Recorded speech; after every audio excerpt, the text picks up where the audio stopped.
السلام علیکم ورحمۃ اللہ وبرکاتہ۔ اعوذ باللہ من الشیطان الرجیم، بسم اللہ الرحمن الرحیم۔ ربی اشرح لی صدری ویسر لی امری واحلل عقدۃ من لسانی یفقہوا قولی۔ ربی زدنی علما، اللہم فقہنا فی الدین۔ ربی یسر ولا تعسر وتمم بالخیر وبک نستعین، آمین یا الہی آمین۔ آج انشاءاللہ ہم سورۃ بقرہ کی آیت نمبر 137 سے شروع کریں گے۔ پہلے لفظی ترجمہ دیکھتے ہیں۔ آیت نمبر 137۔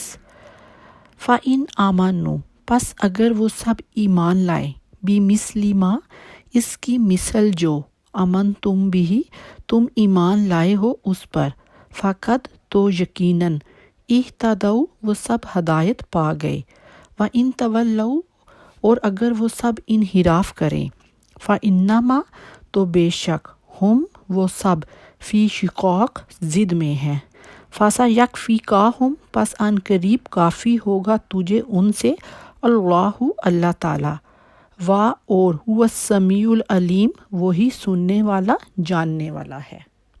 صبغۃ اللہ، اللہ کا رنگ، ومن، اور کون، احسن، زیادہ اچھا ہو سکتا ہے، من اللہ، اللہ تعالیٰ سے، صبغۃً، رنگ میں، ونحن، اور ہم، لہ، اسی کی، عابدون، سب عبادت کرنے والے ہیں۔ قل، آپ کہہ دیں، اتحاجوننا، کیا تم سب جھگڑتے ہو ہم سے، فی اللہ، اللہ تعالیٰ کے بارے میں، وہو، حالانکہ وہ، ربنا، ہمارا رب ہے، وربکم، اور تمہارا بھی رب ہے، اور لنا، ہمارے لیے، اعمالنا، ہمارے اعمال، ولکم، اور تمہارے لیے، اعمالکم، تمہارے اعمال، ونحن، اور ہم، لہ، اس کے لیے، مخلصون، سب خالص کرنے والے ہیں۔ ام تقولون، کیا تم سب کہتے ہو، ان ابراہیم، بے شک ابراہیم، و اسماعیل، اور اسماعیل، و اسحاق، اور اسحاق، و یعقوب، اور یعقوب، والاسباط، اور ان کی اولاد، کانوا، وہ سب تھے، ہودن، یہودی، او یا نصارا، نصرانی۔ قل، آپ کہہ دیں، انتم، کیا تم، اعلم، زیادہ جانتے ہو، ام اللہ، یا اللہ تعالیٰ، ومن، اور کون ہے، اظلم، بڑا ظالم، ممن، اس سے جو، کتم، چھپائے، شہادۃ، گواہی کو، عندہ، اس کے پاس ہو، من اللہ، اللہ تعالیٰ کی طرف سے، وما، اور نہیں، اللہ، اللہ تعالیٰ، بغافل، غافل، اما، اس سے جو، تعملون، تم سب عمل کرتے ہو۔ تلک امۃ، وہ ایک امت تھی، قد خلت، یقیناً گزر چکی، لہا، اس کے لیے ہے، ما کسبت، جو اس نے کمایا، ولکم، اور تمہارے لیے ہے، ما کسبتم، جو تم سب نے کمایا، ولا، اور نہیں، تسألون، تم سب پوچھے جاؤ گے، اما، اس کے بارے میں جو، کانوا یعملون، تھے وہ سب کرتے۔ الفاظ کی وضاحت دیکھیے۔